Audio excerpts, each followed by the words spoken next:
Hello students, welcome to Success as.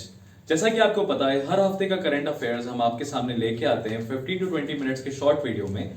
वैसे ही इस हफ्ते हम आपके साथ करंट अफेयर्स डिस्कस करने वाले जनवरी 23 से जनवरी 29 2022 तक।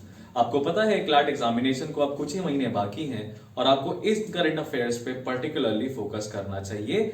आप पेन और पेपर लेके बैठिए ताकि आप सेशंस के साथ ही साथ आप नोट मेकिंग भी कर सको और इंपॉर्टेंट टॉपिक्स को आप लिख भी सको अपने फर्दर रीडिंग के लिए। इस सेशन के एंड में और इस सेशन के दौरान हम कुछ आपसे क्वेश्चंस भी पूछने वाले हैं, तो हो सकता है हम आपसे एक्सपेक्ट करें कि आप कमेंट सेक्शन में हमें वो आंसर्स बताओ। तो सेशन को स्टार्ट करते हैं, जिसमें कि पहला सेशन हमारा रिलेटेड है स्टैच्यू ऑफ इक्वालिटी से। एक बार क्विकली आप सारे 10 टॉपिक्स जितने भी आज हमने प्रिपेयर किए हैं आप उसको ब्रिस्कली ऊपर से देख लीजिए। तो ये स्टैच्यू ऑफ इक्वालिटी के ऊपर है। सेकंड न्यूज पराक्रम दिवस से रिलेटेड है, जो कि नेताजी सुभाष चंद्र बोस की 25th बर्थ एनिवर्सरी से रिलेटेड है।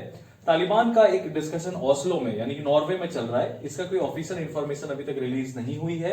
इंडिया और सेंट्रल एशिया की पहली मुलाकात यानी कि एक regional summit. National girl child day, important national day. Subhash Chandra Bose awards for disaster management, again important national awards. India and Israel celebrates their 30 years of bilateral relations that was established in 1992, so it's a bilateral relation topic. RBI has approved NARCL and IDRCL. These two names you are very familiar with. These are two institutions that are created under the definition of bad banks. As far as ninth is concerned, it is related to important international issue that we are witnessing in current affairs, Ukraine crisis. So far, we don't have to dive really deep into what is the Ukraine crisis is, but we need to understand who are the stakeholders and what India has particularly spoken about the crisis. And the next, last is related to National Voters Day, and then we have miscellaneous questions. So first, as you can notice, this is the Statue of Equality. That is how the Statue of Equality is going to be. It's based on the memory of Sri Ramanuj. Now, the current full name of Ramanuj is Ramanujacharyulu, and it is the 1000th birth anniversary. It's made of Panchaloha, or a material made by 5 metals, that is gold, silver, copper, brass and zinc. It is being imported from China. It is made by Aerospun Corporation. Now, this is the second largest sitting statue in the world. The first one, as you can notice, is of Gautam Buddha. It's in which country? It's in Thailand. The height of this particular statue is 300 feet. The height of this particular statue is 216 feet.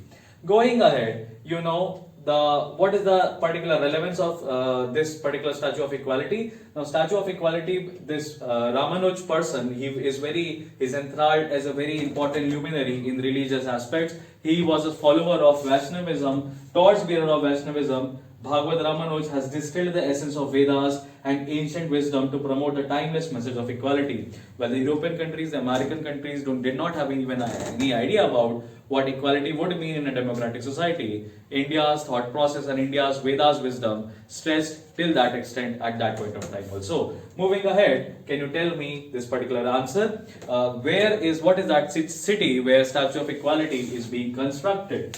Can you guess? Options are Chennai, Hyderabad, Vellore and Kochi. The correct answer is Hyderabad. As you know, the concerned state is Telangana. Now, Netaji's 125th birth anniversary is being celebrated as you can say Parakram Divas, or the Day for the Courage. As you know, Netaji Subhash Chandra Bose himself, portrayed the importance of courage, and at a very young age, he went outside India. He established a government in exile. He took the support from Japan, Russia, as well as Germany. He started, augmenting a parallel Indian constitution also, and he took a lot of strides to make sure that the Britishers exit this country. And he said, they gave that clarion call, तुम मुझे खून दो, मैं तुम्हें आजादी दूंगा. अब नेताजी सुभाष चंद्र बोस के बारे में कुछ और बातें यहाँ पे लिखी हुई हैं कि वो 1939 के त्रिपुरी सेशन, 1938 से 1938 के कांग्रेस सेशन में वो प्रेसिडेंट भी रह चुके हैं। 1939 में जब दोबारा चुनाव होता है तो वो गांधी जी के कैंडिडेट के अगेंस्ट खड़े होते हैं, और एक तरीके से गांधी जी के साथ आइडियोलॉजिकल डिफरेंस होने के कारण वो उस प्रेसिडेंटशिप को छोड़ देते हैं।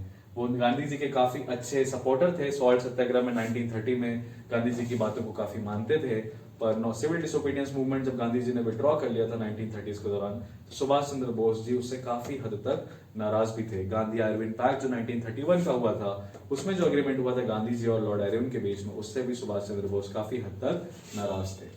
आगे बढ़े, तालिबान का डिस्कशन ऑस्लो टॉक्स में स्टार्ट हुआ है। ये एक तरह का इनफॉर्मल मीटिंग है जिसमें कि की स्टेक होल्डर्स हमारे पास हैं US, France, Germany, Italy, Britain and European Union.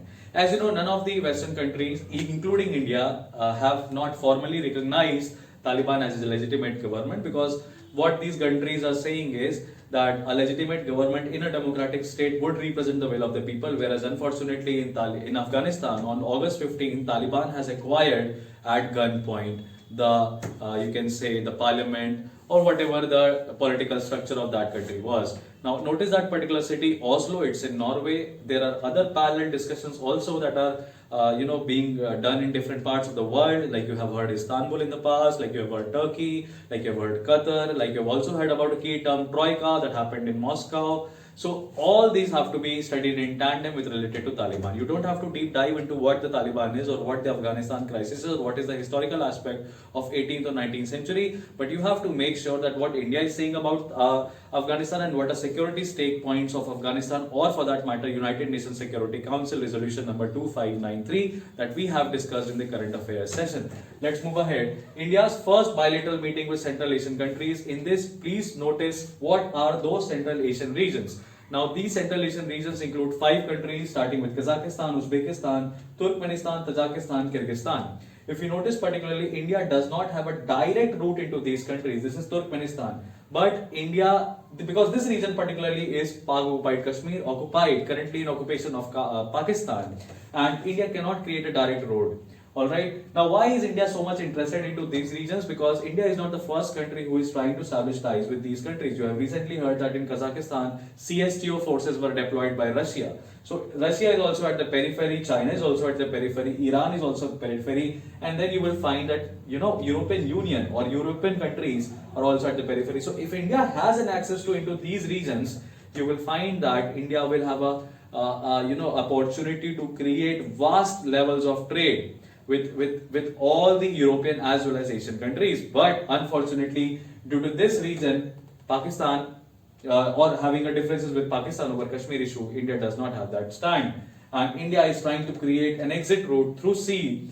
Through, you can notice from Mumbai to Chabahar port, there is also Bandar Abbas port. Then in Oman recently we have seen Duqm port. Then there are island nation countries over here including Seychelles, Madagascar, Mauritius, Comoros, Reunion Islands, Agalega Islands, all that this have been under Sagar Vision.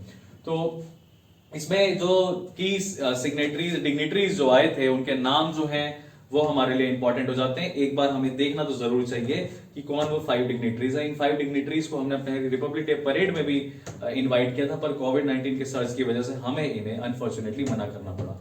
तो अब president of Kazakhstan से Jomart Tokayev हैं, president of Turkmenistan Gurbanguly Berdimuhamedov, president of Kyrgyzstan Sadyr Japarov, president of Uzbekistan Shavkat Mirziyoyev, and president of Tajikistan Emomali Rahman. My pronunciation about their names might be bad, but yes, if you can look at this photograph and look at the names for like 5 times, try to write it down, you might be able to remember at least the key terms. And though I would not want to share with the mnemonics, because everything that we do to how to mug up and everything is a part of offline class. This is a quick insight into the current affairs of this week. Now moving ahead, National Girl Child Day 24th of January को observe किया गया है. Concerned ministries obviously women and child development.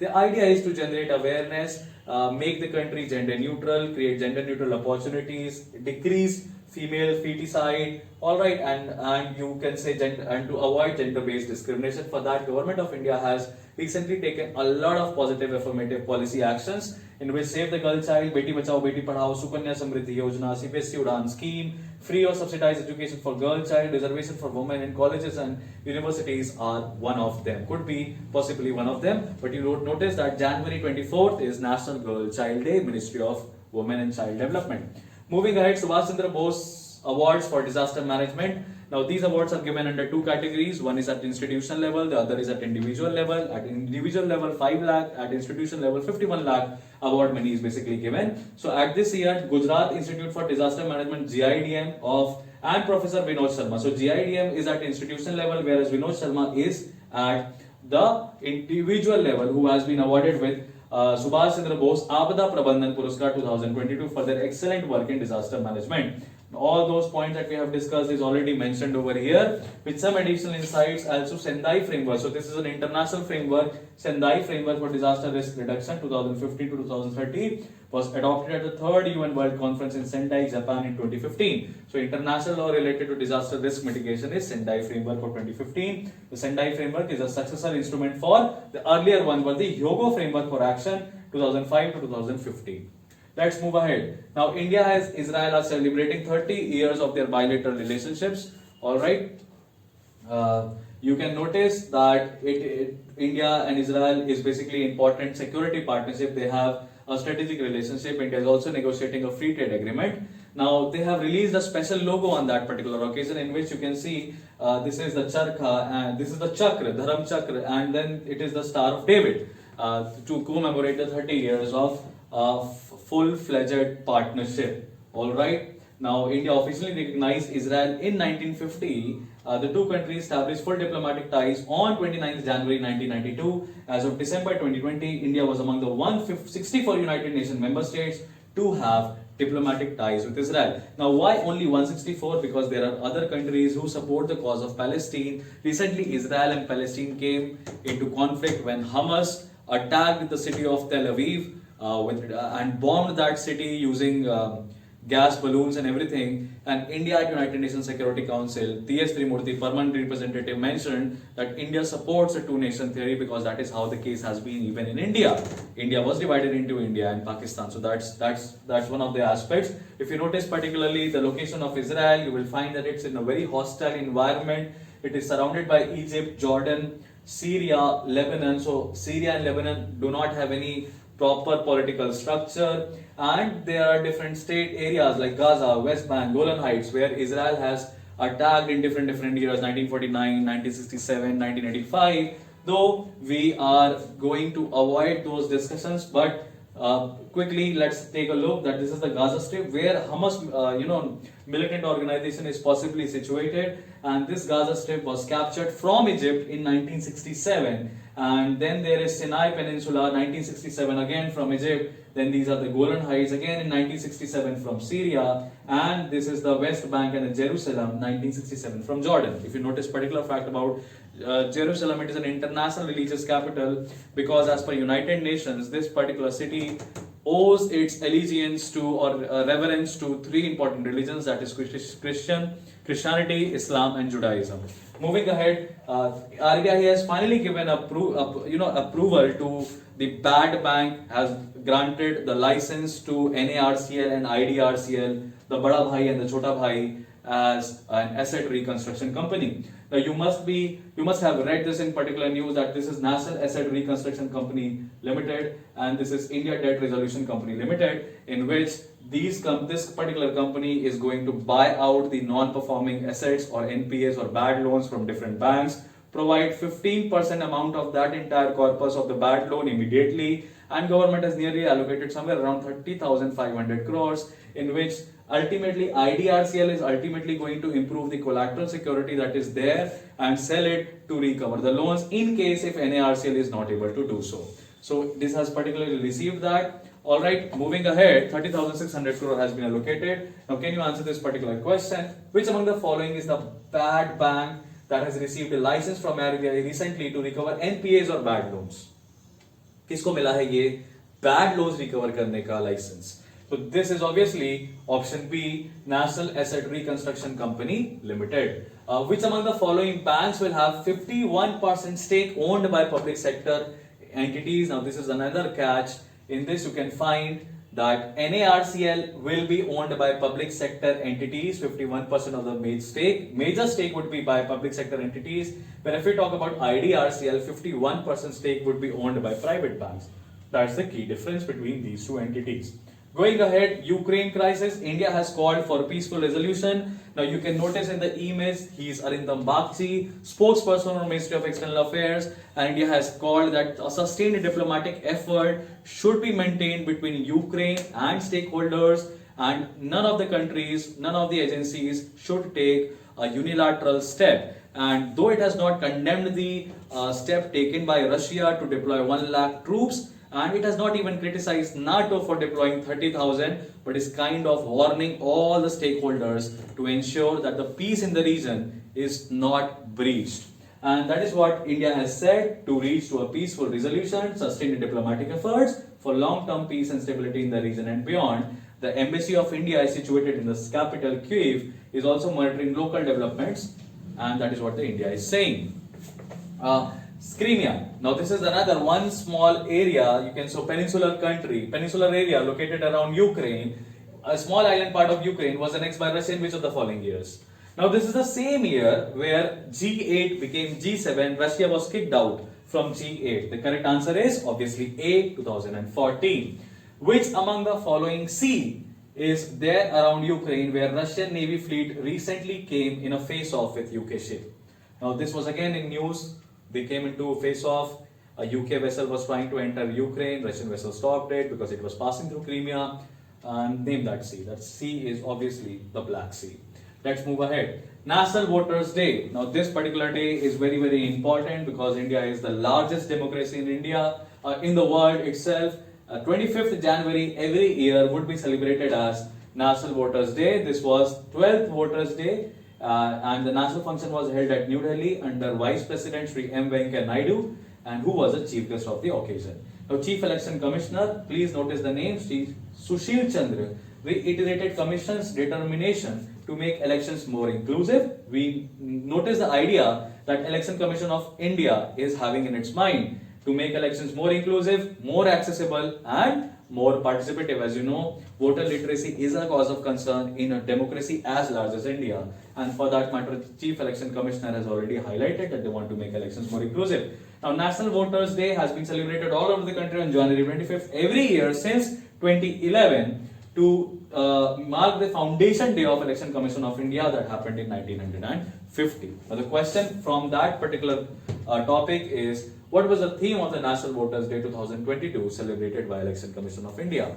I could also have asked in which article Election Commission of India has the power. So it's Article 324, but let's try to answer this question. Options are 1 vote, 1 right, no voter to be left behind, voter is my birthright, 1 nation, 1 election. As you know, 1 nation, 1 election was announced by Prime Minister. India wants to have simultaneous elections in state as well as center, but the correct theme for this particular occasion is no voter to be left behind, and that is how the Election Commission of India ensure that inclusive nature of election processes they are conducted in India. Now let's answer some miscellaneous questions also. Recently, Burkina Faso is a landlocked country that was in news. It's a landlocked country in Africa, has faced military coup, and it is a former colony of which of the following countries? India, France, UK, or Spain? Can you think about the possible answer? You know, Africa has a lot of former colonies of either Spain, they are Spanish colonies, either they are English colonies, or they are French colonies. The correct answer is France. Now, recently, the National Green Tribunal has directed the government of Haryana and Delhi to make sure the conservation of Najafgarh Jheel, as it is an important wetland, on which of the following day World Wetland Day is observed. Can you guess the answer? World Wetland Day. This was basically in the month of August 2021 when United Nations declared that particular day to be observed as World Wetland Day. Alright, can you guess the day? It's 2nd of February. Going ahead, recently, which among the following regional organization, you see all these regional organizations were in news, इनमें से किस regional organization ने counter terrorism CTAP counter terrorism action plan adopt किया है अपने resolution में, अपने agenda में, अपनी summit, अपनी meeting में? Can you guess the answer? The correct answer is BRICS. Alright, so that's all for the current affairs session of this week. I hope to see you guys in the next weekly video of current affairs recap. I hope you enjoyed the session. What is your feedback regarding the session? You can tell me in the comment box. Thank you so much. This was your mentor Harshvardhan Tripathi. Kindly subscribe to the channel Success Edge, and I want you all to visit our offline center at Lucknow. Thank you so much.